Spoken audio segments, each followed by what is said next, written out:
यथास्थितिमा उहाँहरू अहिलेको नीतिथिति र विधिभित्र रहनुभयो भने कसैको पनि खैरियत छैन यो वर्ष।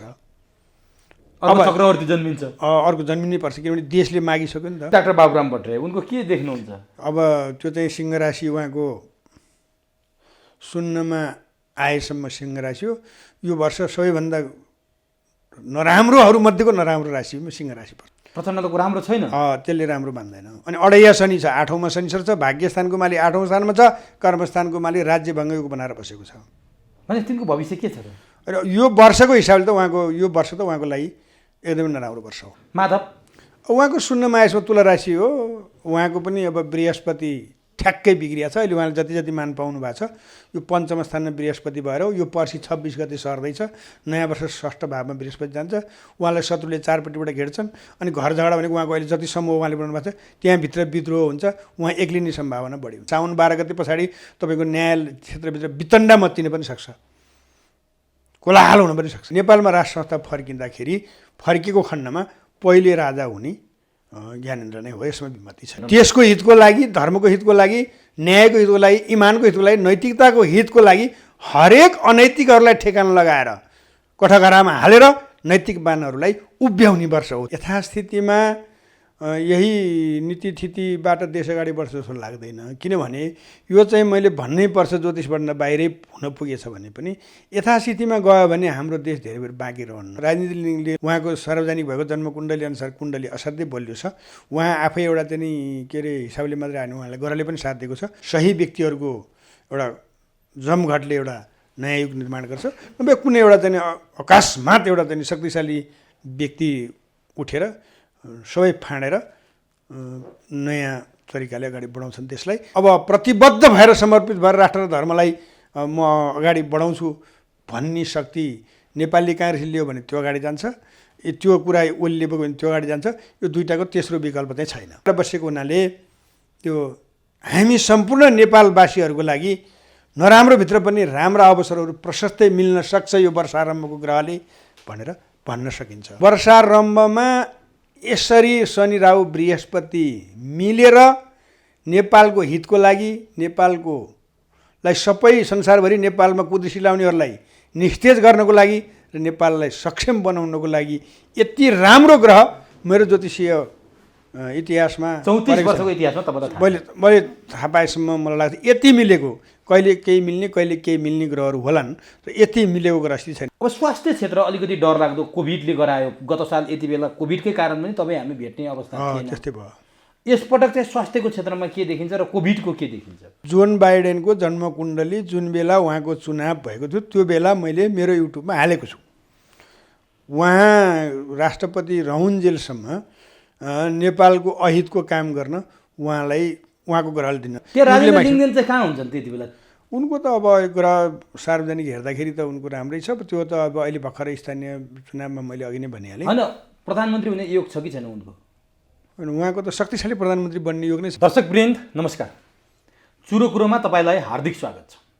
हामी आज चुरो कुरोमा कुनै त्यस्तो राजनीतिक अथवा कुनै ठ्याक्कै त्यस्तो विषयमा छलफल गर्दैनौँ। समग्र देशको भाग्य भविष्य, जनताको भाग्य भविष्यको विषयमा केन्द्रित भएर संवाद गर्दैछौँ। आज हामी त्यस्ता व्यक्तित्वसँग संवाद गर्दैछौँ जसले देश, जनता र समग्रको भाग्य भविष्य हेर्नुहुन्छ।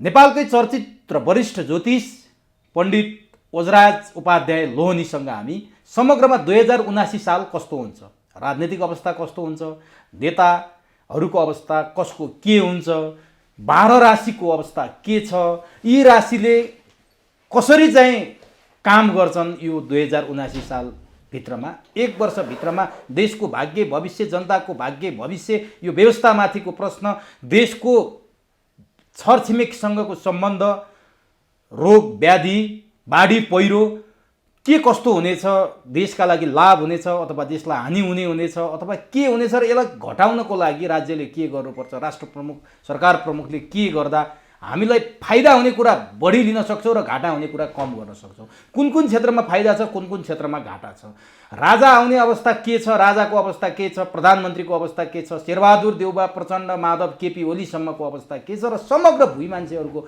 अवस्था के छ हामी जान्ने प्रयास गर्नेछौँ।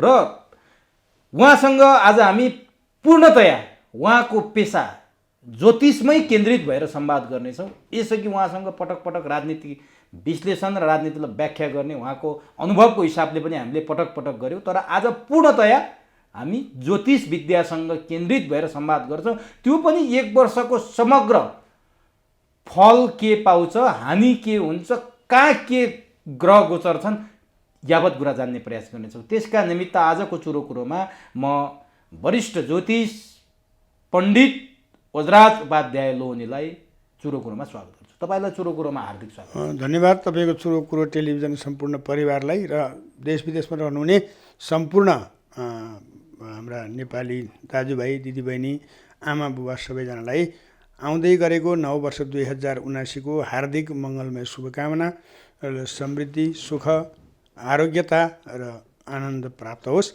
सबैमा भगवान् पशुपतिनाथले, माता गुहेश्वरीले सबैको कल्याण गरून् र धेरै समयदेखि अत्यन्तै दुःखद अवस्थामा गुज्रिँदै गएको देशले पनि नयाँ बाटो अवलम्बन गरोस् र हामी सबै नेपालीहरूले संसारमा हाम्रा पुर्खाले दिएको इज्जत, सम्मान र स्वाभिमानलाई कायम राख्ने हिम्मत हामीलाई भगवान्ले प्रदान गरून् र फेरि पनि यहाँहरू समय लगायत सम्पूर्णलाई हार्दिक मङ्गलमय शुभकामना।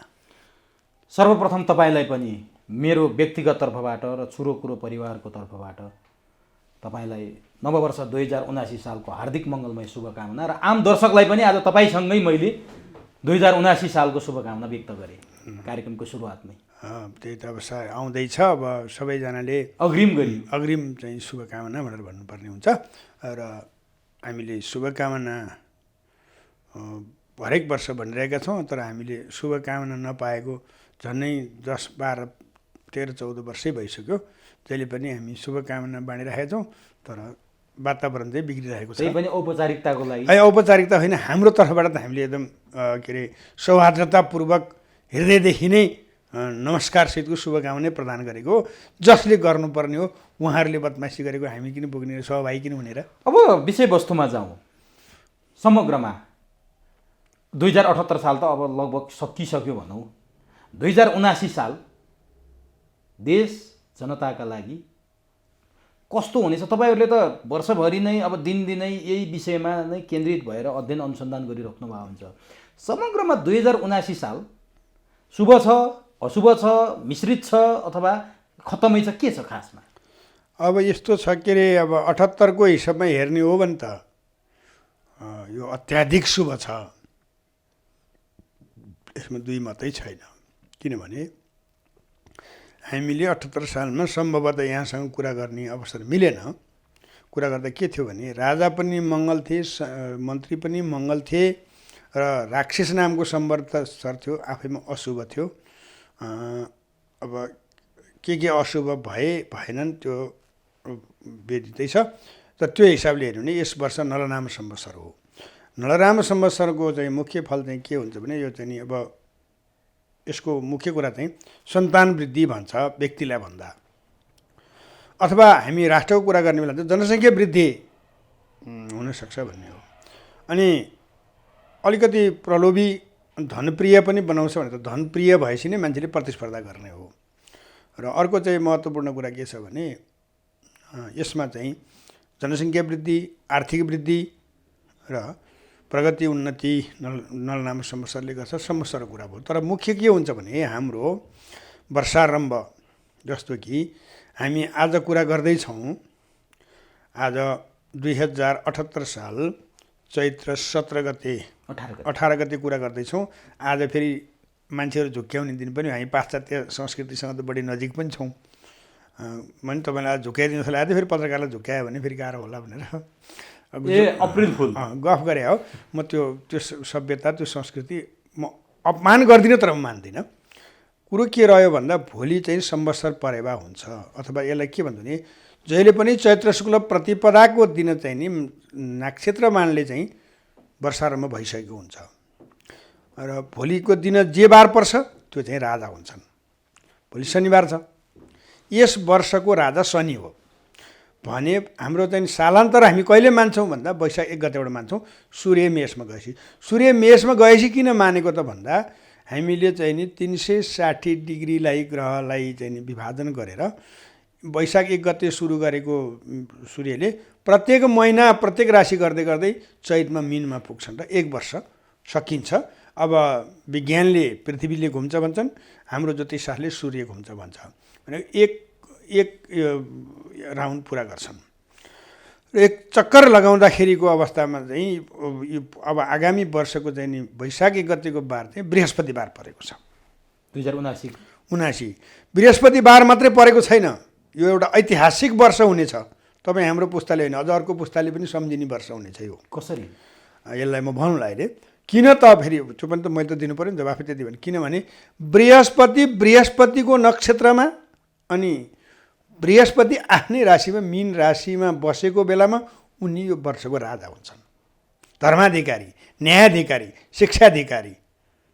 भनेपछि यो चाहिँ के भने एउटा यस्तो युग निर्माण हुन्छ, त्यसमा पनि हाम्रा लागि चाहिँ अति उत्तम स्वर्णमय नै हुन्छ। किनभने बृहस्पति प्रवेश गर्दाको समयमा वर्ष आरम्भ गर्दामा देशको राशिमा देखि पञ्चम भावमा स्वगृही भएर बस्छन् भने शनि राजा भएका ग्रह मन्त्री बृहस्पति छन्, राजा शनि छन्। मन्त्री भएका बृहस्पति देशको पञ्चम भावमा बस्छन् अनि राजा भएको शनि देशको तृतीय भावमा बस्छन्।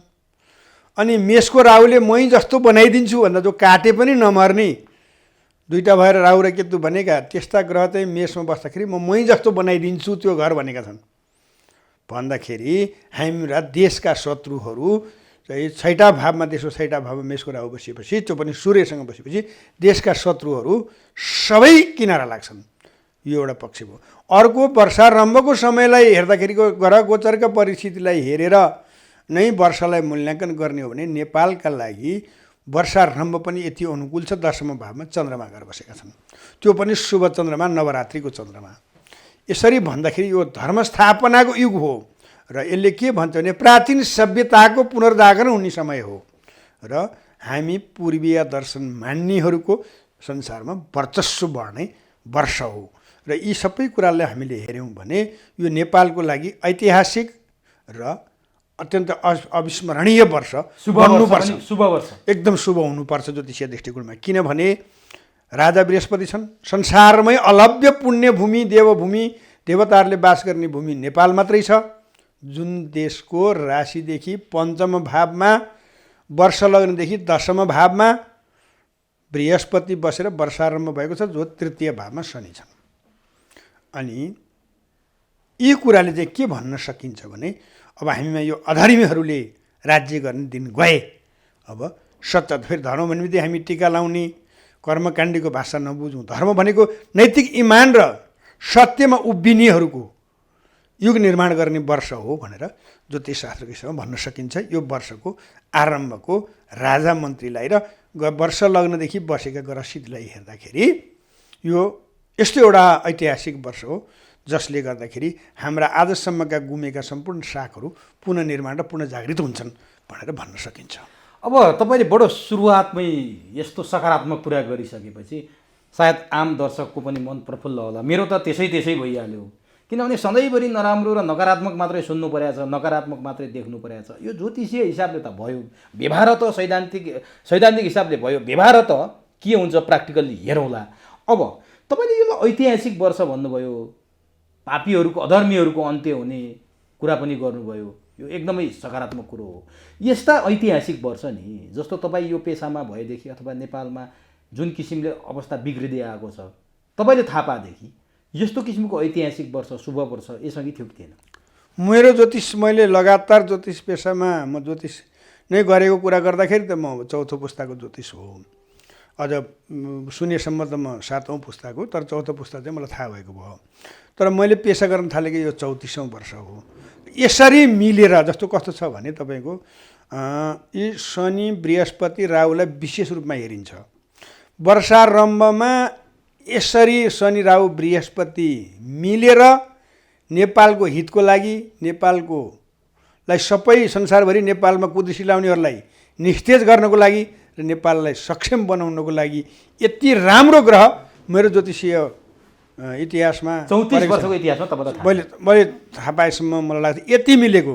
कहिले केही मिल्ने कहिले केही मिल्ने ग्रहहरू होलान् र यति मिलेको ग्रह स्थिति छैन। फेरि बिचमा के हुन्छ भने ग्रहहरू घर परिवर्तन गर्छन्।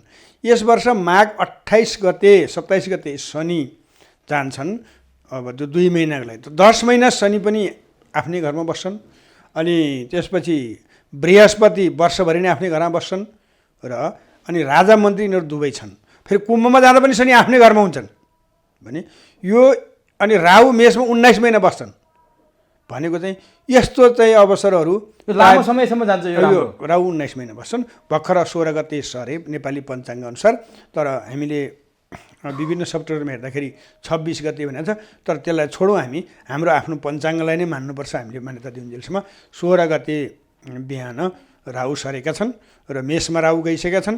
अब यो नै नयाँ राहु युग नै सुरु भइसक्यो। अब विश्वमा एउटा कुरा चाहिँ के छ तपाईँको भन्नु भने हामीलाई त्यो डर भएन। हामी कहाँ किनभने हिन्दू र मुसलमानको द्वन्द्व छैन, अथवा विभिन्न मुसलमान क्रिस्चियनको द्वन्द्व छैन। तर यो राहुले चाहिँ बढी मुसलमानलाई बलियो बनाउँछ। मुसलमान देशहरू शक्तिशाली हुन सक्छन् र शनिले फेरि अब यो विशेष गरेर यो क्रिस्चियनहरूलाई बलियो बनाउँछ भन्दा कतै हिन्दू र मुसलमानको लडाइँ भएर विश्वयुद्ध त निर्माण हुँदैन। क्रिस्चियन र मुस्लिमको लडाइँ भएर विश्वमा चाहिँ नि के अरे नरसंहार त हुँदैन, त्यहाँ शङ्का गर्न सकिन्छ। अनि अर्को महत्त्वपूर्ण कुरा तपाईँलाई यहाँ जोडौँ, यो वर्ष यति राम्रो हुँदाहुँदै पनि अब हामी कहाँ त हामीले इतिहासले तपाईँ हाम्रो कार्यकालको इतिहासले हेर्ने हो भने खासै भन्नुपर्दा राष्ट्रप्रेमी अथवा राष्ट्रभक्त जनप्रेमी देश निर्माण गर्नुपर्छ, देश बनाउनुपर्छ भनेर त्याग गरेको नेताहरू पाइन्न। जसले के नेतृत्व गलत भइदिएको कारणले स्वर्णिम युग त निर्माण हुन्छ, सत्यको विजय त हुन्छ, हामीले सत्य स्थापना गर्छौँ। तर डर कहाँनिर छ भने यस वर्षको राजा र मन्त्री दुवै ग्रह, शनि राजा छन्, उनी असार जेठको 17 गतेदेखि वक्र हुन्छन्। अनि बृहस्पति मन्त्री छन्, किनभने सम्पूर्ण कार्यभार वेदनीतिले के भन्छ भने राज्य राजाले गर्ने हो, मन्त्रीले चाहिँ राजनीति गर्ने हो भन्छ। राजनीति क्षेत्रमा साउन 12 गतेदेखि यस वर्षको मन्त्री भएका बृहस्पति वक्र हुनेछन्। वक्र गर्नाले के उल्टो काम गर्छ।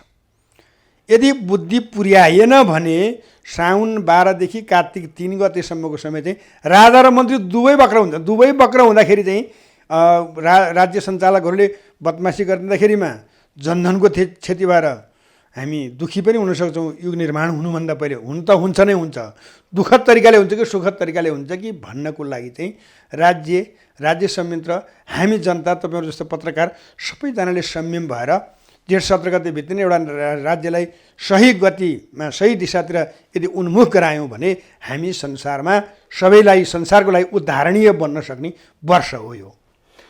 अब यो बाहेक नि जस्तो तपाईँले शनि र बृहस्पति मन्त्री र राजाको कुरा गर्नुभयो नि, यो बाहेक यो वर्ष 12 महिना अरू तरिकाले काहीँ त्यस्तो नराम्रो छ कि छैन?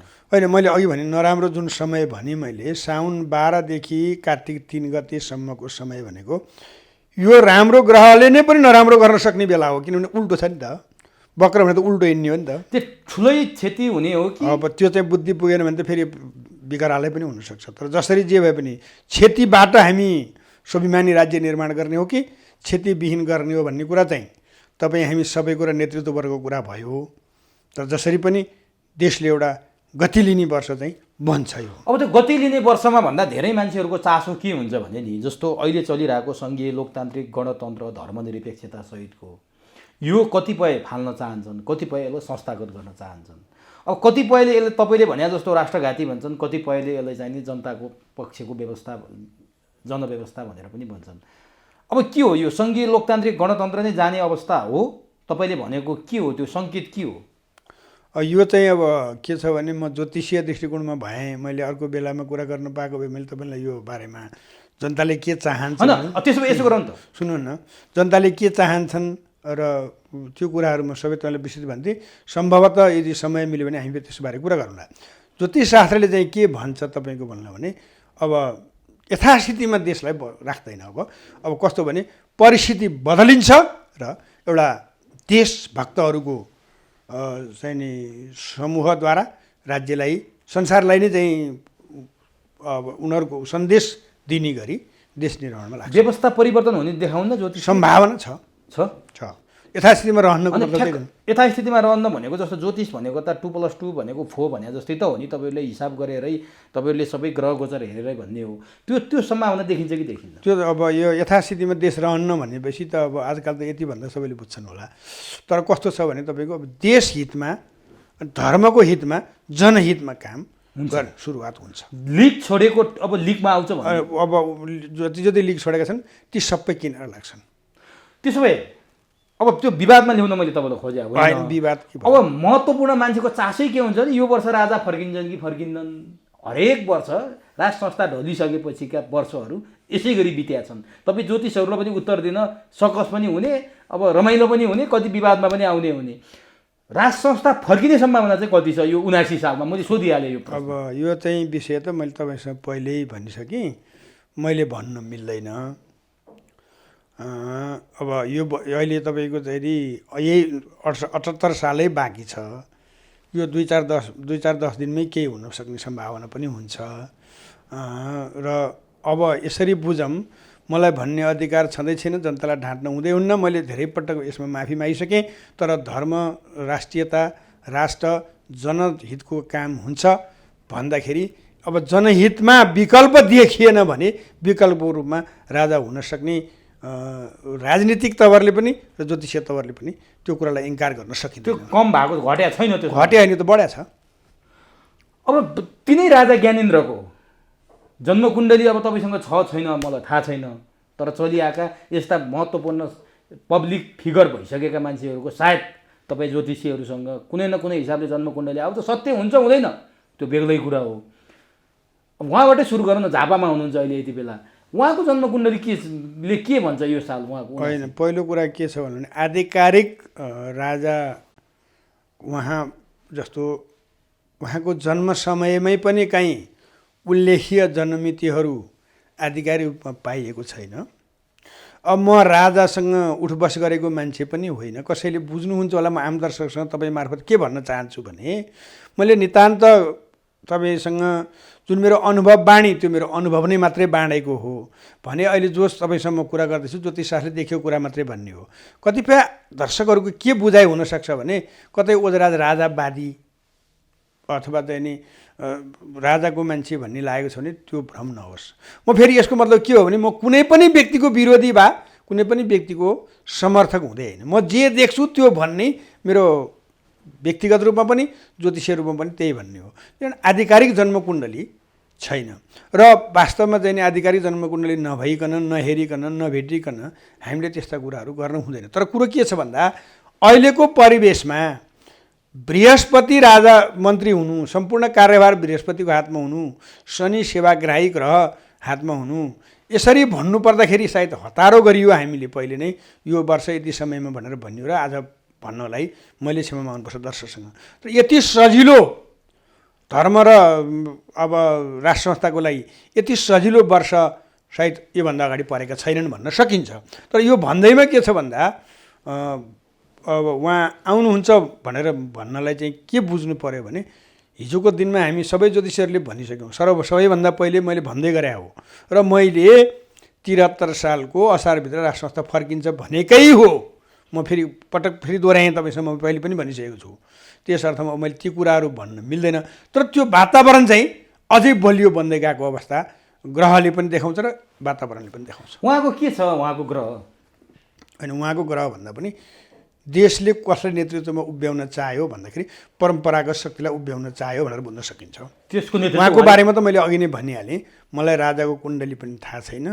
अब राजा नै हो नेपाली जनताले कसले नचिने होला र आम नेपाली जनताले जसरी चिनेका छन् मैले पनि त्यसरी नै चिनेको हो राजा ज्ञानेन्द्रलाई। उहाँको नातिको छ तपाईँसँग? उहाँको नातिको त अब त्यो सार्वजनिक कुरा हो, सार्वजनिक गरिसकेको छ।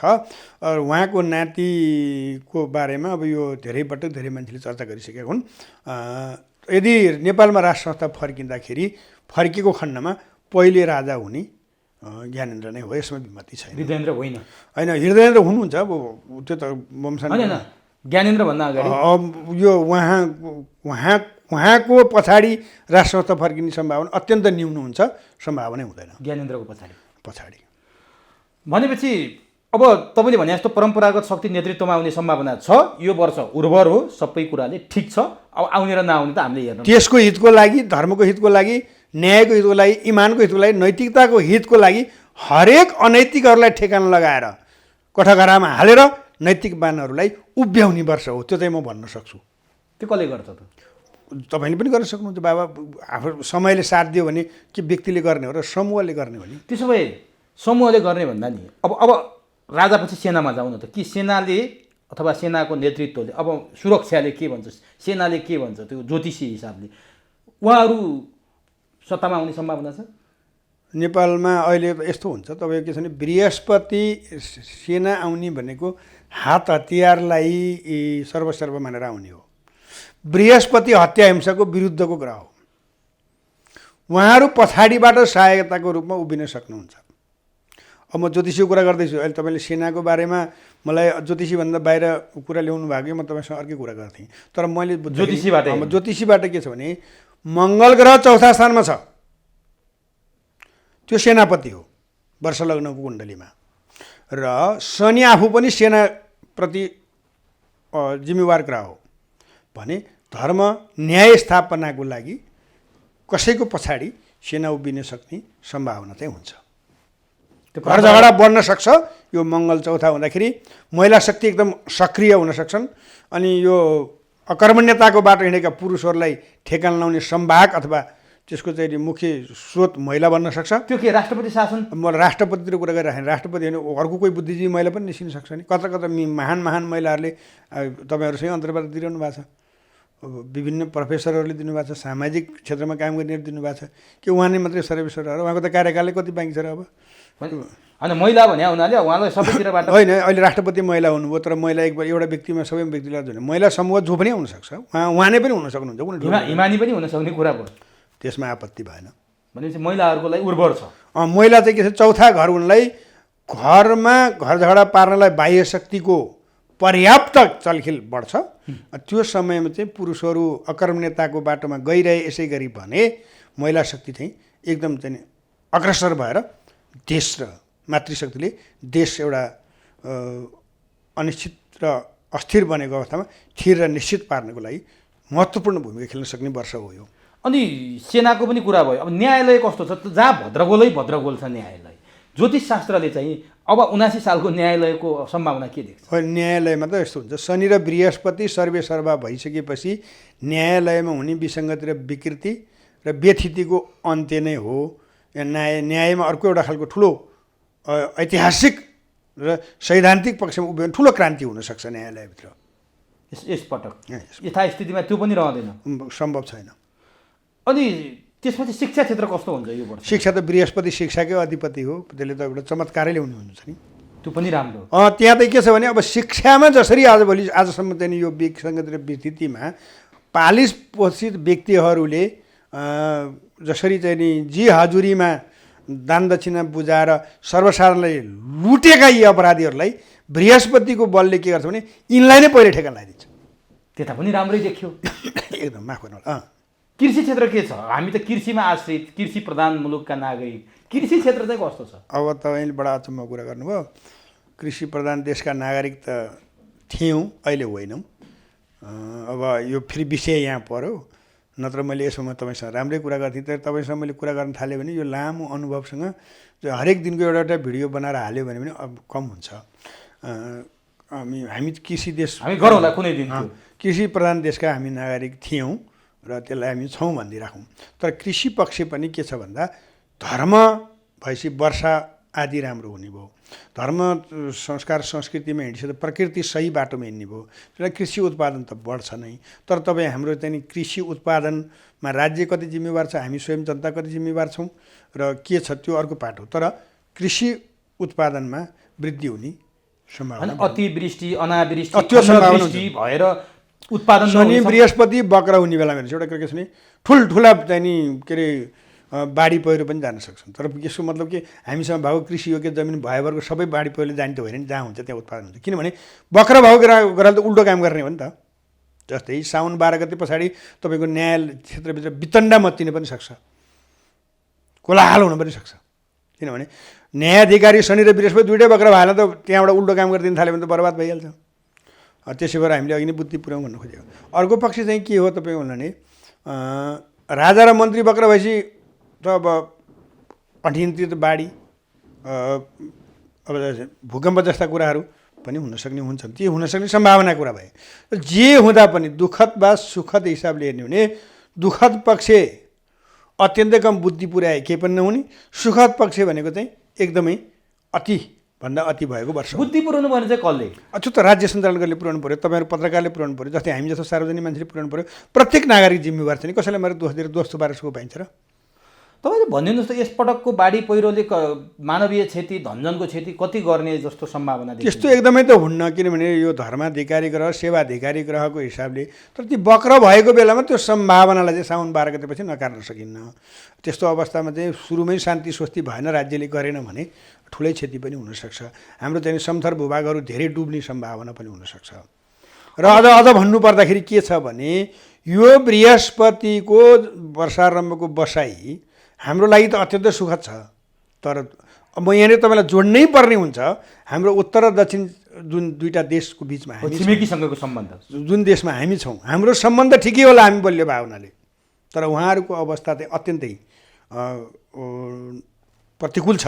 जस्तो भारतको चौथा घरमा बृहस्पति हुन्छ, त्यहाँ घर झगडा भएर अनियन्त्रित बन्न सक्छ, त्यसको छिटा बाछिटा हामीले भोग्न सक्छौँ। भने चिनको 12औँ भावमा गएर बृहस्पति बस्छ, के अरे चिनको चाहिँ राशिमा बृहस्पति बस्छ, राशिमा बसेको बृहस्पति केन्द्रादि राज्यभङ्ग योग हुन्छ।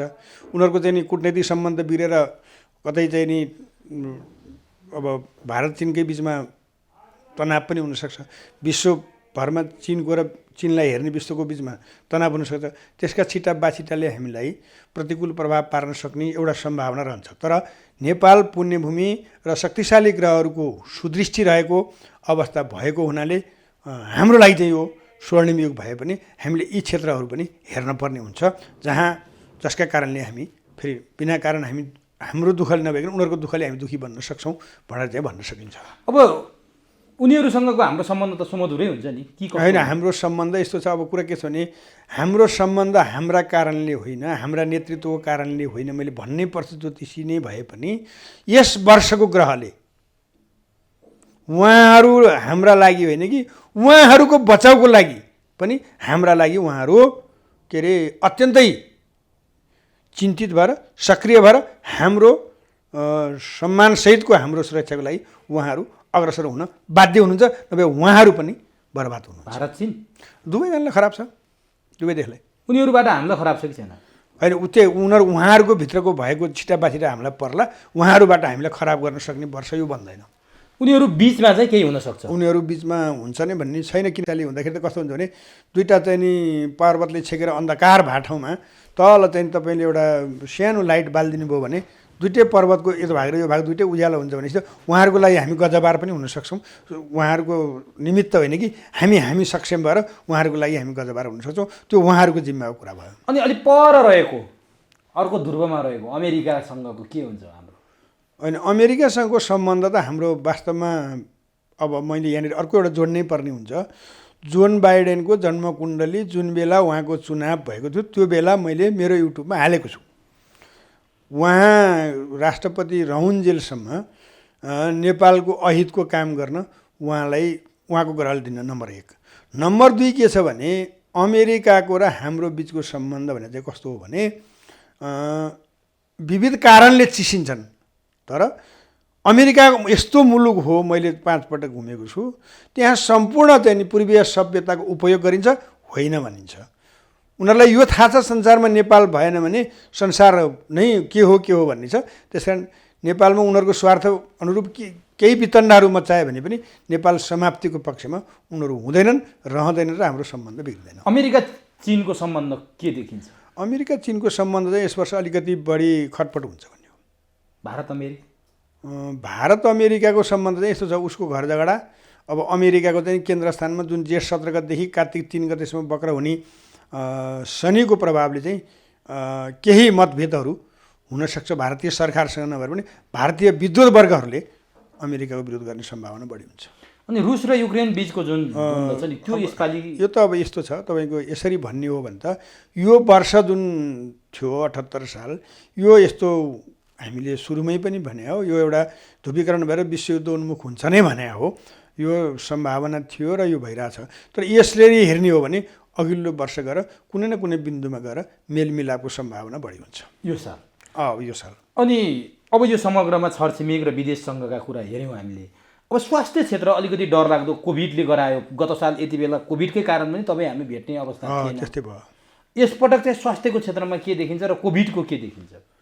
अब कोभिडकै कुरा गर्दाखेरि भन्दा नि हामीले कोभिडै भने त ज्योतिषशास्त्रमा त्यस्तो थिएन। एउटा अज्ञात रोग महामारीको त अब अघि नै भने धर्म संस्कार संस्कृति र सबै कुरा स्थापना हुने भन्ने बित्तिकै अब सायद त्यो त्यति बढी होला जस्तो लाग्दैन मलाई। महामारीको रूपमा भइरहेको रोगहरू बढ्ने त हुँदैन। तर हामी कहाँ चाहिँ के हो भने चौथा स्थानमा मङ्गल वर्ष लग्नमा बस्दाखेरि कहिलेकाहीँ चाहिँ नि अज्ञात रोगहरू नयाँ कुनै सिर्जना हुन सक्छन् भन्ने हो। तर भएर अनियन्त्रित हुन्छ जस्तो हामी कहाँ पनि लाग्दैन, विश्व संसारमा पनि लाग्दैन। अब यो कोभिड त अहिले तपाईँ र म कुरा गर्दा नगन्य भइसकेको छ। मान्छे मर्न पनि छोड्यो, अब विश्वको समाचार बन्न पनि छोड्यो। अब फेरि कोभिड वात्तै बढेर अर्को तेस्रो चरणको कोभिड आएर लकडाउन हुनुपर्ने, फेरि हामी यो 5औँ चरण होला, 4 चरण त भइसक्यो भनेको छन्। तर त्यस्तो चाहिँ यो वर्ष देखिँदैन। अब लकडाउन भोग्नु नि पर्दैन होइन। अब लडाइँ झगडा अघि नै मैले भने यो कोभिडले कोभिडको चाहिँ त्यस्तो होला जस्तो लाग्दैन मलाई। अब यो सक्यो। नेपालमा वास्तवमा भन्ने हो भने तपाईँको हामीले भन्ने हो भने नेपाल चाहिँ नि एउटा प्राकृतिक भएर भगवान्ले रक्षा गरेकै देश भएर होला। हुन त यो सरकार गएको सरकार, यो सरकारले एउटा मौका पाएको छ हामीले नियन्त्रण गऱ्यौँ भनेर।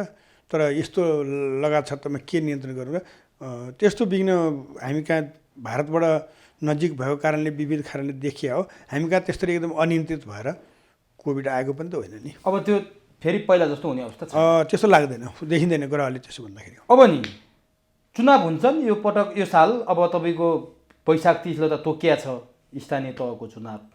चुनाव चाहिँ स्थानीय प्रदेश र सङ्घीय तहको तिनै तहको चुनाव भएर यो व्यवस्था अब तपाईँले अघि सङ्केत त गरिसक्नु भएको छ। संस्थागत भएर जाने सम्भावना कति देख्नुहुन्छ?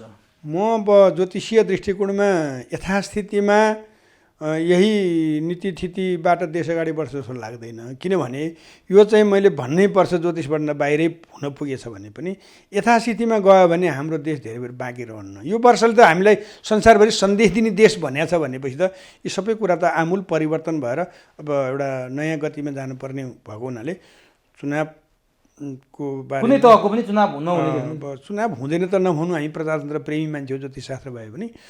तर यथास्थितिमा चाहिँ नहोला, भएर पनि त्यसबाट कुनै सकारात्मक प्रमाण निस्किने परिणाम निस्किने अवस्था म देख्दिनँ। यदि भइहालेछ भने दलहरूको अवस्था के रहन्छ? होइन, अब यस्तो छ तपाईँको, अब यो चाहिँ फेरि ज्योतिषमा जाने कुरै भएन। अब कुन दल भन्दा नि को नेताहरू कहाँ कहाँ गएर कुन कुन राशिका उभिन्छन्। अब यो चाहिँ वास्तवमा भन्यो भने धर्म स्थापना गर्ने भन्ने हिसाबले वर्ष भन्ने हिसाबले हेर्ने हो भने ज्योतिषीय दृष्टिकोणमा चाहिँ अब धर्मको कुरा गरेको राप्रपा नै हो, त्यो आउनुपर्ने हो। अब म राम्रोसँग जान्दछु यो देशको अरू व्यवस्था पनि। अब के अरे स्थानीय तहमा राप्रपाले सबै ठाउँमा उम्मेदवारै दिन सक्छ, ऊ कसरी आउँछ होइन, यो चाहिँ अर्को विषय भयो। तर कुरो के रहन्छ भन्दा मेरो बुझाइमा, मेरो ज्योतिष हेराइमा, मेरो अनुभवमा के देख्छु म भने नववर्ष 2079ले एउटा नयाँ तरङ्ग ल्याउँछ। नयाँ रीतिथितिबाट क्षति गर्न चाहेनन् भन्ने मेलमिलाप भएर सबैले यो एकदम सीमित व्यक्तिहरू जो अवसरवादीहरूलाई आफ्नो ठाउँबाट चाहिँ नि तिरस्कृत गर्दै आउँछन् र सही व्यक्तिहरूको एउटा जमघटले एउटा नयाँ युग निर्माण गर्छ। नभए कुनै एउटा चाहिँ अकस्मात एउटा चाहिँ शक्तिशाली व्यक्ति उठेर सबै फाँडेर नयाँ तरिकाले अगाडि बढाउँछन् देशलाई। देश ग्रह गोचरले के भन्छ भने यो वर्ष एउटा हाम्रा पुर्खाले दिएको सन्देशलाई फेरि पुनर्जागर गर्ने वर्ष हो भन्न सकिन्छ ज्योतिष। होइन, मैले मूर्त उत्तर कहाँनिर खोजेँ भने चुनाव भइहाल्यो भने है काङ्ग्रेस सबैभन्दा पुरानो पार्टी भन्छ, प्रजातन्त्रवादी पार्टी भन्छ। एमाले जनलहर हेर्ने हो भने केपी ओली जहाँ जान्छन् त्यहाँ मान्छेको चाहिँ नि तपाईँ चाहे कालीकोट होस् चाहे जुम्ला, मैले यो प्र्याक्टिकल्ली कुरा गर्न खोजिरहेँ। माओवादीका अध्यक्ष पुष्पकमल दाहाल प्रचण्ड पनि मै ठुलो भन्छु 10 वर्षको सशस्त्र युद्ध गरेर आएको भन्छ। राजेन्द्र लिङ्गदेनमा एक प्रकारको क्रेज छ। केही गर्छन् कि भन्ने मान्छेले आशा तपाईँले भने जस्तो धर्म बोकेर आएको छ। कसले नेतृत्व गर्छ, कसले लिड गर्छ यी पार्टीहरूमध्ये? होइन, अब तपाईँले स्थानीय भन्नुभयो, केन्द्रीय चुनाव, स्थानीयदेखि सङ्घीय प्रदेशसम्म सबै भने मैले। अब स्थानीयबाटै सुरु गरौँ न। होइन, स्थानीयमा त तपाईँको के छ तपाईँलाई भने अब दुइटै कुरा जान्दैछु, बडा यो धर्म सङ्कटमा पार्नुभयो तपाईँले। स्थानीय चुनावको ग्रह गोचरले तपाईँले मलाई सोध्नुहुँदा मैले ग्रहको मात्रै ग्रह गोचरले भने अब यहाँ त्यतिले सुख पाइँदैन कि ग्रह गोचरले सोध्नुभयो भने अब प्रत्येक व्यक्ति कस्ता कस्ता उठाउँछन् भन्ने कुरा त्यहाँनिर जान्छ। कति बलिया ग्रह भएका उठाउँछन्, त्यो एउटा कुरा हो। पार्टीको हिसाबमा हेर्ने हो भने तपाईँ चाहिँ नेकपा भने नेकपा कम्युनिस्ट के अरे एमाले भने पनि नेपाली काङ्ग्रेस भने आखिर निय नै नियाउने हो, क नै क आउने हो। दुइटै मिथुन राशि हो होइन। तर यो वर्षको ग्रह गोचरले धर्म संस्कार संस्कृति र प्रजातन्त्रलाई समेट्ने हिसाबले हेर्दाखेरि अग्रस्थान काङ्ग्रेसको हुनुपर्ने हो, किनभने ऊ त आफूले डेमोक्रेटिक भन्छ। तर भने मात्रै हो नि त, काङ्ग्रेस कहाँ प्रजातान्त्रिक रह्यो त? अब त्यसरी हेर्ने हो भने अब तपाईँको अनुभव र दृश्यावलोकनलाई हेर्ने हो भने अग्र हुने सम्भावना एमालेकै देखिन्छ। र अब ग्रह गोचरको हिसाबले हेर्ने हो भने अब काङ्ग्रेसले आफूलाई प्रायश्चित गरेर यदि आफ्नो इतिहासलाई सम्झेर पद र अन्य कुराहरूलाई एकछिन विश्राम गरेर नितान्त नीति र सिद्धान्तमा अडियो भने ऊ अगाडि जान्छ। किनभने प्रजातान्त्रिक शक्तिलाई बल पुर्याउने वर्ष हो। दुवैतिर ब्यालेन्स मिलाउन खोजेको छ। ब्यालेन्स मिलाउन खोजेको ज्योतिषको हिसाबले मैले तपाईँलाई भनिसकेँ। तपाईँको ग्रहले के देख्यो कि हिसाब? ग्रहले त भनिसकेँ त, ग्रहले भन्यो काङ्ग्रेसलाई, वातावरणले भन्यो एमालेलाई। त्यस्तो नै हुन्छ र? वातावरण त त्यही हो। म देख्छु यो देशको नागरिक हो नि त, तपाईँसँग बसेर कुरा गरिरहेको छु। तपाईँसँग अहिले राजनीतिक विश्लेषक छोडिदिनुहोस् न त। होइन, त्यो त मेरो आँखा प्रष्टै अगाडि छ। तर मैले अघि तपाईँलाई भनेपछि धर्म मान्ने, धर्मलाई र राष्ट्रलाई के अरे म अब प्रतिबद्ध भएर समर्पित भएर राष्ट्र र धर्मलाई म अगाडि बढाउँछु भन्ने शक्ति नेपाली काङ्ग्रेसले लियो भने त्यो अगाडि जान्छ, त्यो कुरा ओलीले बोक्यो भने त्यो अगाडि जान्छ। यो दुइटाको तेस्रो विकल्प चाहिँ छैन। तर त्यो कुरा बोक्ने चाहिँ राजनीति लिङ्गदेनको अवस्था चाहिँ कहाँ हुन्छ? होइन, यो त यस्तो छ, राजनीति लिङ्गदेनलाई मैले त्यस्तो भने होइन। उहाँको सार्वजनिक भएको जन्मकुण्डली अनुसार कुण्डली असाध्यै बलियो छ। उहाँ आफै एउटा चाहिँ के अरे हिसाबले मात्रै हाल्नु, उहाँलाई ग्रहले पनि साथ दिएको छ। तर एउटा कुरा म के बुझ्छु भने तपाईँको उहाँको सङ्गठनले अहिले चाहिँ स्थानीय केन्द्रीय चुनावको बारेमा कुरा गर्ने हो भने त्यो चुनाव आउने बेला कुरा गरौँला। अब अहिले त यो वर्ष हुन्छ कि अर्को वर्ष हुन्छ यो ग्यारेन्टी छैन।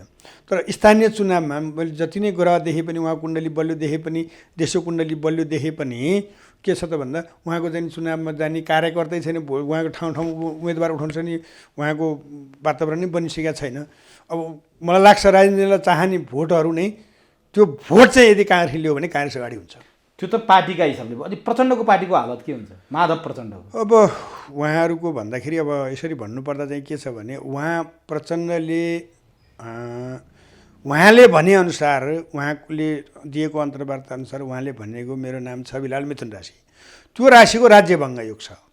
राज्य बन्द भङ्ग भनेको चाहिँ के छ? राज्य स्थानमा बृहस्पति गएर वर्ष आरम्भमा बसेको छ। प्रचण्डको राम्रो छैन, त्यसले राम्रो मान्दैन। अनि अढैया शनि छ, 8औँमा शनिश्चर छ, भाग्यस्थानको माली 8औँ स्थानमा छ, कर्मस्थानको माली राज्यभङ्ग योग बनाएर बसेको छ। भने तिनको भविष्य के छ र?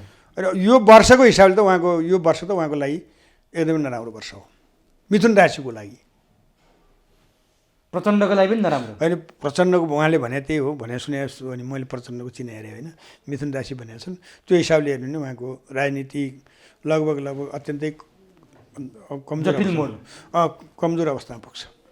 माधव उहाँको शून्यमा आएसमा तुला राशि हो। उहाँको पनि अब बृहस्पति ठ्याक्कै बिग्रिया छ। अहिले उहाँले जति जति मान पाउनु भएको छ यो पञ्चम स्थानमा बृहस्पति भएर यो पर्सि 26 गते सर्दैछ। नयाँ वर्ष षष्ठ भावमा बृहस्पति जान्छ।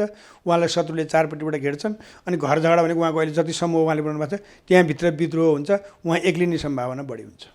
ओहो, डरलाग्दो पो रहेछ त। होइन, अब हो भने फेरि त्यो राशि हो। अब ल ठिक छ। अब पार्टी पनि उहाँहरूको त्यही हेरिहाल्यौँ हामीले, एमाले र काङ्ग्रेसहरू। केपी र शेरबहादुरको चाहिँ के छ? अब उहाँहरूको शून्यमा आएसम्म दुवैजनाको मकर राशि हो। मकर राशिको तृतीय स्थानमा बृहस्पति छ अहिले। अर्कोतिर के छ भने शनि राशिमै छ र अनि राहु चौथा छ। यो भनेको चाहिँ कसरी चौथा भनेपछि उहाँहरूलाई आन्तरिक विद्रोह उहाँहरूको आफ्नो समूहभित्र अति उहाँहरूले संयमता अपनाउनु भयो भने ठुलो विद्रोह हुन्छ र उहाँहरू एक्लै नै दुईटै पार्टीमा पार्टीको कुरै भने नेताको कुरा गर्नुभयो तपाईँले राशि त्यही सुन्नमा आयो सर दुईटैजना एक्लिने सम्भावना हुन्छ र त्यसपछि उहाँहरू दुईटा मिल्ने सम्भावना पनि हुन्छ। ए ओली देउबा र अर्को चाहिँ के छ तपाईँ भने बृहस्पति र शनि चाहिँ उहाँहरूको बलियो छ। उहाँहरूले भर मौजुद प्रयास गर्नुहुन्छ तर यदि यथास्थितिमा उहाँहरू अहिलेको नीति थिति र विधिभित्र रहनुभयो भने कसैको पनि खैरियत छैन यो वर्ष। अब चक्रवर्ती जन्मिन्छ अर्को जन्मिनै पर्छ किनभने देशले मागिसक्यो नि त। त्यो राजेन्द्र लिङ्गदेन चाहिँ कहाँ हुन्छन् त्यति बेला? उनको त अब कुरा सार्वजनिक हेर्दाखेरि त उनको राम्रै छ त्यो त अब अहिले भर्खरै स्थानीय चुनावमा मैले अघि नै भनिहालेँ। होइन प्रधानमन्त्री हुने योग छ कि छैन उनको? होइन उहाँको त शक्तिशाली प्रधानमन्त्री बन्ने योग नै छ यदि सही चिन्ह आएको हो भने। मलाई चाहिँ उहाँको चुनावको बेला चिन्ह आएको थियो शक्तिशाली प्रधानमन्त्री बन्ने योग छ भले त कहिले छ चाहिँ मैले हेरिनँ किनभने म राजनीति वातावरण पनि बुझ्थेँ र वर्तमानमा उहाँको प्रधानमन्त्री हुने अवस्था थिएन। मलाई उहाँको केन्द्रीय चुनावको बेलामा चाहिँ मलाई एउटा कोही मान्छेले लिएर आएको थियो चिना यस्तो भनेर के हुन्छ उहाँको भनेर मलाई सोधेको थियो तर अरूहरूले पनि ज्योतिषीहरूले हालेका छन्। उहाँसँग मैले भेटेर उहाँको जन्मकुण्डली हेरेको पनि छैन। उहाँसँग मेरो त्यस्तै एकदम क्लोज सम्बन्ध पनि होइन र म भनेको के भने सार्वजनिक व्यक्ति हो मेरो सबैसँग छैन भने कसैसँग पनि छैन तर उहाँको जुन कुण्डली म कहाँ आयो अथवा जुन सार्वजनिक भयो त्यो एउटै छ। त्यो हेर्ने हो भने अत्यन्त शक्तिशाली राजयोग भएको चिन्ह हो। अब गठबन्धनको चर्चा भइरहेछ चुनावमा हुने कि नहुने भन्ने विवाद छ। अहिलेको यो स्थानीय चुनावकै कुरा गरौँ न प्रचण्ड माधव शेरबहादुरको गठबन्धन भएर जाने सम्भावना देख्नुहुन्छ कि प्रचण्ड माधव र केपी ओली गठबन्धन गरेर काङ्ग्रेस चेक्लाउने सम्भावना देख्नुहुन्छ? किनभने त्यस्ता कुराहरू पनि सुनिन्छन् नि के छ? अब यहाँ बडा समस्या चाहिँ के छ तपाईँ भन्नु भने इतिहासले पनि त्यही भन्छ ग्रहले पनि त्यही भन्छ उहाँहरू स्वयंको सुन्नमा आएसम्म प्रचण्डको राशि मिथुन शेरबहादुर र ओलीको राशि मकर र मिथुन मिल्दैन। शेरबहादुरसँग पनि प्रचण्ड मिल्छन् भन्ने मलाई लाग्दैन। कुनै स्वार्थअनुसार एकछिन देखिएला एकले अर्कालाई फाइदा दिने भन्दा घाटे पार्ने हुन्छ। ओलीसँग नमिलेको प्रष्टै छ भनेपछि अब माधव कुमार र प्रचण्ड बिचमा चाहिँ बरु पार्टी एकता पनि हुनसक्छ किनभने त्यो चाहिँ राशि मिल्छ। भनेपछि ओली र प्रचण्ड मिल्ने सम्भावना पनि छैन? त्यो त एकछिन मिलिए पनि त्यो दीर्घकालीन हुँदैन गराले दिँदैन मिल्न। जस्तै म उदाहरण दिन्छु मैले पहिले पनि भनेको छु गिरिजाप्रसाद र शेरबहादुरभन्दा निकटतम कोही पनि थिएन। उहाँहरूको राशि नमिलेको कारण उहाँहरू चाहिँ दुईजना अनावश्यक अकस्मात यतिसम्म भयो कि एकले अर्काको शब्दै सुन्न सक्ने भयो। त्यही हालत अब एकीकरण भएको पार्टीमा केपी ओलीको र प्रचण्डको भयो। अब एक दिन त्यो शेरबहादुरजीसँग पनि हुन्छ त्यो फरकै पर्छ। माधव प्रचण्डको चाहिँ सम्भावना छ त्यो चाहिँ अब राशि भन्दाखेरि चाहिँ मिथुन र तुला राशि मिल्ने राशि हो सुन्नमा आएको राशि हो मलाई थाहा छैन। फेरि माधव ओलीको चाहिँ अब 4 र 10औं राशि हो तर उहाँहरूको बरु कुनै न कुनै बिन्दुमा गएर मिल्ने सम्भावना हुन सक्ने हुन्छ। अनि अर्का पात्र छन् नि डाक्टर बाबुराम भट्टराई उनको के देख्नुहुन्छ? अब त्यो चाहिँ सिंह राशि उहाँको सुन्नमा आएसम्म सिंह राशि हो। यो वर्ष सबैभन्दा नराम्रोहरू मध्येको नराम्रो राशि सिंह राशि पर्छ। मेरै पनि सिंह हो कि भन्ने पो लाग्छ। अब तपाईँको त अब ठ्याक्कै अब मेरो सिंह हो कि कन्या हो? तपाईँको बनावट हेर्दा कन्या जस्तो पनि छ त्यसकारण चाहिँ नि अब कसैले कन्या भनिदिनुहुन्छ कसैले सिंह कन्यै होस् कन्या होस् किनभने यो सिंहको त तपाईँले डरलाग्दो कुरा गर्नु त्यो त अब 8औं बृहस्पति अब त्योभन्दा बढी वर्षको मुख्य ग्रह आधिपत्य बोयो ग्रह 8औँमा गएर बसिसकेपछि त सिद्धिहाल्यो नि। सिद्धिहाल्यो भन्नाले के हुन्छ? होइन भने मतलब सिद्धियो भन्नु मतलब केही पनि गर्न सकेन भने सिद्धियो भन्यो नि त मर्ने त होइन। अब समग्र नेतृत्वको यत्रो हेरिसकेपछि यी नेतृत्वबाट यी त अब तपाईँले अघि भनेअनुसार अब ठ्याक्कै भन्नुभएको छैन साइड लाग्ने सम्भावना देखियो होइन। यी साइड लागेनन् भने यी रहिरहे भने चाहिँ यो देशको चाहिँ के हुन्छ भविष्य? होइन देशको भविष्य त अब यो वर्ष निर्धारण हुन्छ।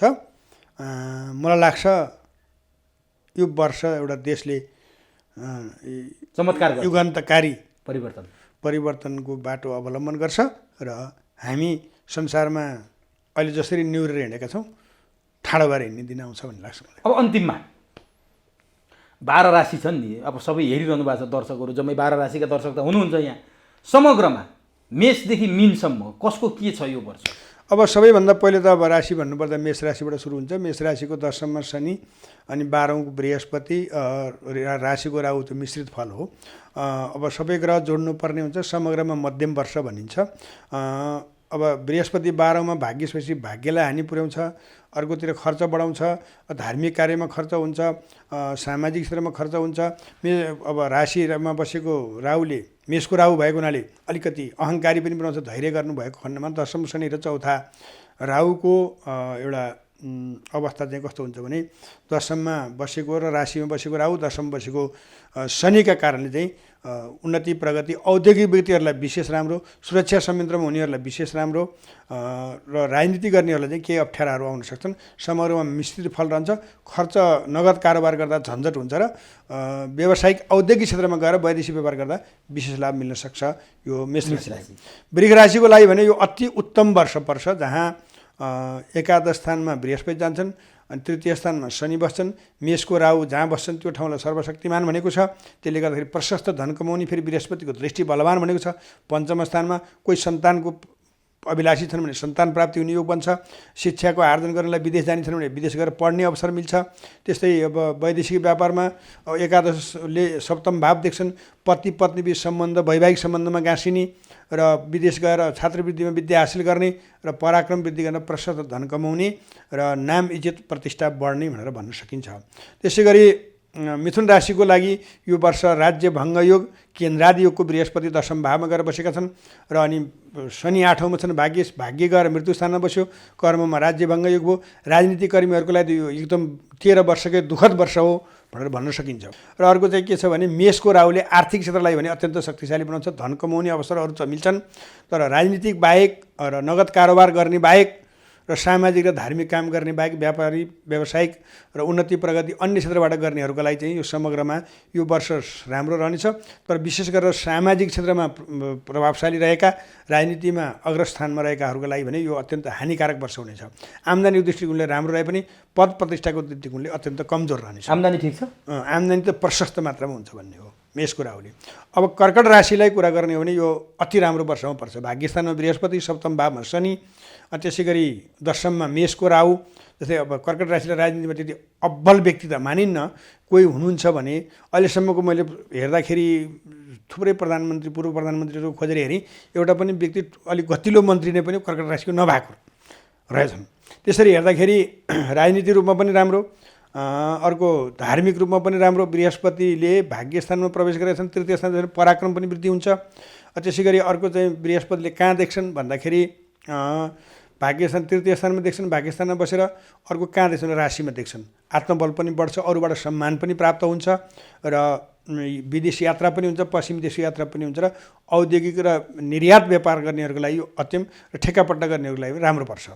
सिंह राशिको लागि भने यो वर्ष अत्यन्तै प्रत्युत्पादक वर्ष हो। अब यो भर्खर तपाईँले भन्नुभयो मेरो सिंह राशि हो कि होइन, मतलब बोर्डरको मान्छे हो। अनि त्यसपछि तपाईँको सिंह राशिको लागि चाहिँ अब कस्तो छ भने 6ठा शनिश्चर 7औँमा बस्यो, राजनीति गर्ने कुटनैतिक सम्बन्ध धुजा हुन्छ।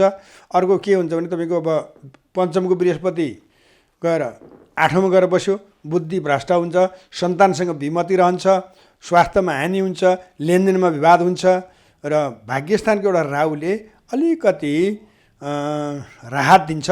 धैर्य र संयम भएको खण्डमा, शत्रुबाट बच्न सकेको खण्डमा व्यावसायिक क्षेत्रबाट र आर्थिक क्षेत्रबाट चाहिँ सकारात्मक प्रभाव पर्छ भनेर भन्न सकिन्छ। अब कन्या राशिको चाहिँ के छ भने बृहस्पतिको बसाइ त राज्यभङ्ग हुन्छ, केन्द्राधियोग हुन्छ। कुटनैतिक क्षेत्रमा लाग्नेहरूको लागि यो अत्यन्तै प्रतिकूल हो र व्यापार व्यवसाय निर्यात गर्नेहरूको लागि पनि यो प्रतिकूल हो। तर बृहस्पतिको दृष्टि कहाँ पर्छ भन्दाखेरि तपाईँको कन्या राशिको आफ्नै राशिमा दृष्टि पर्छ अनि एकादश भावमा दृष्टि पर्छ, जो उच्च दृष्टि पर्छ। आर्थिक हिसाबले चाहिँ पर्याप्त धन कमाउने, यो चाहिँ हो मेरो राशि, पर्याप्त धन कमाउने वर्ष पनि पर्छ। अनि अर्को के हुन्छ तपाईँको भने राशिबाट अर्को ठाउँमा कहाँ देख्छ, तृतीय स्थानमा पराक्रम वृद्धि पनि हुन्छ र दृष्टिका हिसाबले बृहस्पति बलेर पञ्चममा प्राविधिक शिक्षा कर्मीहरूका लागि बृहस्पति राम्रो, वकिल न्यायकर्मीहरूका लागि इन्जिनियर, पत्रकारको लागि शुक्र बलियो हुनुपर्ने हुन्छ। कन्या राशिको शुक्र वर्षारम्भमा हरेक महिना सर्छन्, वर्षारम्भमा त्यति राम्रो नभए बृहस्पतिको दृष्टि हुँदा लेखन प्रस्तुतिहरू राम्रो हुन्छन् भनेर भन्न सकिन्छ। र कन्या राशिको लागि चाहिँ मिश्रित फल हो यसको। अब तुला राशिको लागि चाहिँ के छ भने यो प्रतिकूल फल हो। 6 भावमा बृहस्पति बस्छन्, तृतीय कामका बीचमा अवरोधहरू आउँछन्। अर्को चाहिँ नि अब शत्रु स्थानमा स्वगिरी भएर बसे बृहस्पति, शत्रुले आक्रमण गर्छन्, स्वास्थ्य कमजोर हुन्छ। अब त्यस्तै अब सवारी दुर्घटनामा खुट्टामा चोट ठुल्ठुला आउन सक्छ। अर्को चाहिँ के हुन्छ भने यो कन्या राशि तुला राशिको लागि अढैया शनिको प्रभाव छ माघ 28 गतेसम्म, जसका कारणले घर झगडा पर्याप्त बढ्न सक्ने हुन्छ। मित्रहरूले धोका दिन सक्छन्, सवारी साधनले धोका दिन सक्छ। र यसरी हेर्दाखेरि सातौँको एउटा राहुले चाहिँ मेषको राहु भएको कारणले अलिकति कूटनीतिक सम्बन्धमा केही राहत र वैदेशिक कार्यमा केही राहत मिल्न सक्छ। आर्थिक हिसाबले वर्ष लग्नको अवस्थामा राहु बलियो भएको कारणले आर्थिक उन्नतिको योग चाहिँ देखिन्छ। तर राजनीतिक र सामाजिक क्षेत्रमा भने अहिलेसम्म बनाएको सम्पूर्ण आफ्नो चाहिँ नि सम्मानहरू नै गुम्ने अवस्था हुन्छ। अब वृश्चिक राशि यो चाहिँ कस्तो छ भने अत्याधिक राम्रो राशिमा पर्छ। तृतीय स्थानमा शनि, 6 स्थानमा राहु र के अरे पञ्चम स्थानमा बृहस्पति। देशलाई स्वर्णिम युग भने पनि त्यही वृश्चिक राशि भएर हो। यतिको ग्रह मिलेको अवस्था कसरी हुँदाखेरि वृश्चिक राशि चाहिँ अत्यन्तै माघको 28 गतेसम्म अत्यन्तै फलदायी रहनेछन्, जसबाट के फल मिल्छ त अब उनीहरूको पञ्चममा रहेको बृहस्पतिले एकादश स्थान आर्थिक लाभ, विद्यावृद्धि, शैक्षिक यात्रा, पुत्र लाभ, अब अव्याध विवाह हुन सक्ने, त्यसै गरी अब शत्रु निवारण, पराक्रम वृद्धि, ठुल्ठुला कामहरू गर्न सक्ने, राजनीतिमा भए राजनीति सफलता हासिल गर्न सक्ने। वर्ष आरम्भमा दशममा चन्द्रमा बस्या हुनाले सम्मानित धार्मिक, सामाजिक र राजनीतिक व्यावसायिक कर्मचारीहरू भए ठुलो पदमा जागिरै नहुने जागिर पाउन सक्ने। यसरी भन्नुपर्दा सर्वश्रेष्ठ र उत्तम राशि वृश्चिक राशि पर्छ। धनुराशिको लागि यो वर्ष त्यति राम्रो पर्दैन, किनभने चौथा स्थानमा त्यो केन्द्रादि योग बनाएको बृहस्पति जसले घर झगडा बढ्दै जाँदा त्यस्तै पऱ्यो भने लतै बस भनेर मान्छेले घर छोडेर हिँड्ने घुर्की लाउनेसम्म अवस्था हुन्छ भने शनि द्वितीय भावमा विवादहरू बढी बढ्नेछन्, सवारी साधनले दुःख दिनेछ, जग्गा जमिन किन्यो भने विवाद हुनसक्छ। पञ्चममा राहु हुँदा विद्यामा विज्ञान शास्त्र पढ्नेहरूको लागि अनुसन्धानकर्ता बन्नको लागि सकारात्मक अवस्था रहे पनि अरूको लागि काम गर्नुपर्ने, अरूको काम गरेर जस नपाउने, घरमा पनि जस नपाउने, मन पनि अशान्त रहने भन्दाखेरि यो धनुराशिको लागि प्रतिकूल वर्ष हो भन्न सकिन्छ। अब मकर राशिलाई चाहिँ के हुन्छ त भन्दा चौथा स्थानको राहुले घर झगडा भन्छ। दशमको शनि वक्र हुँदाखेरिको जेठ 17 गतेदेखि कार्तिक 3 गतेसम्मको अवस्थामा राजनीतिज्ञ मान्छेहरू भयो भने त्यस्ता मान्छेहरूलाई राजकाज सम्बन्धी मुद्दा लागेर राजबन्दी हुन सक्ने अवस्था हुन्छ, पदबाट च्युत हुनुपर्ने अवस्था हुन्छ र अब बाउ छोरा बिचको सम्बन्ध बिग्रिने हुन्छ भने नोकरीमा ठुलो अप्ठ्यारो आएर मुद्दा मामिला लाग्ने, अभियोग सभियोग लाग्ने हुन्छ भने अर्को चाहिँ तृतीय स्थानको बृहस्पतिले पराक्रम वृद्धि गर्ने, भाग्य स्थानमा दृष्टि दिने, एकादश स्थानमा दृष्टि दिने हुनाले भाग्य बलियो छ। आयमूलक क्षेत्रमा लाग्नेहरूको लागि सकारात्मक रहनेछ। गोपनीयता अपनाउनु पर्ने हुन्छ। सानो सानो कुरामा पनि यदि आफूले गोपनीयता भङ्ग गरेछ भने त्यही कुरा उठाएर कसैले गोपनीयता भङ्ग गरिदिएर पुराना कुरा उल्झ्याएर फसाउन सक्छन् र संयम भएको खण्डमा मकर राशिले चाहिँ मध्यम भन्न सकिन्छ। कुम्भ राशिको लागि भने यो उत्तम वर्षमा पर्छ। जस्तो शनि आफ्नै राशिको स्वामी हो, 12औँमा भए पनि उनी आफ्नै घरका मालिक भए, दुईटै घर आफ्नो भयो, त्यति प्रतिकूल भएन भने अर्को राहु मेषमा बस्यो, यो 19 महिना अत्यन्त शक्तिशाली भयो। त्यसै गरी बृहस्पति द्वितीय स्थानमा वाग विजेता, वाणी बिक्ने भयो, सबैले आफ्नो कुरा सुन्ने भए, कूटनीतिक क्षेत्र राम्रो रहने भयो, यात्रा व्यापार वैदेशिक कार्यदेखि नोकरीमा र राजनीतिमा समेत वर्ष आरम्भमा राशिमा राजयोग परेको हुँदा राजनीतिक कर्मीहरूले गुमाएको सत्ता पुनः प्राप्ति गर्ने बेला हो भने नोकरीमा लागेको मुद्दा भए त्यसबाट पार पाएर पुनर्बहाली हुने बेला हो, नयाँ नोकरीको बेला हो। कुम्भ राशिको लागि यसरी हेर्दाखेरि अत्यन्त राम्रो भयो। अब अन्तिममा मीन राशिको कुरा गर्ने हो भने मीन राशिको राशिमा बसेको बृहस्पति त्यो पनि केन्द्रादि योग हो। अनि एकादश स्थानको शनिले आर्थिक लाभ त बनायो, अनि 12औँमा वर्षारम्भमा 12औँमा मङ्गल र शुक्र गएर बसेको छ। त्यसै गरी राहु द्वितीय भावमा गएर बसेको छ। आफ्ना कुराहरू अरूले उल्टो अर्थ लगाइदिन्छ, आफूमा पनि एक खालको तनाव अनि अलिकति उदासीनताहरू बढ्ने हुन्छ र विवादहरू बढ्न सक्छन्। अनि सप्तम भावको मालिक बुध द्वितीय भावमा गएर बसेका छन् र सूर्य पनि द्वितीय भावमा, राहु पनि द्वितीय भावमा वर्षारम्भमा, जसका कारण चाहिँ अनावश्यक विवादहरूको सामना गर्नुपर्ने हुन्छ। त्यसै गरी तृतीय भावको शुक्र गएर बसेको छ 12औँ भावमा, काममा धेरै खर्च गर्नुपर्ने हुन्छ। त्यसै गरी अब पञ्चम भावको मालिक चाहिँ वर्ष लग्नमा 6 गएर छ, पढाइमा अधुरो, सन्तानसँग विमति र यसरी हेर्दाखेरि आर्थिक उन्नतिको क्षेत्र चाहिँ अत्यन्त सकारात्मक रहन्छ।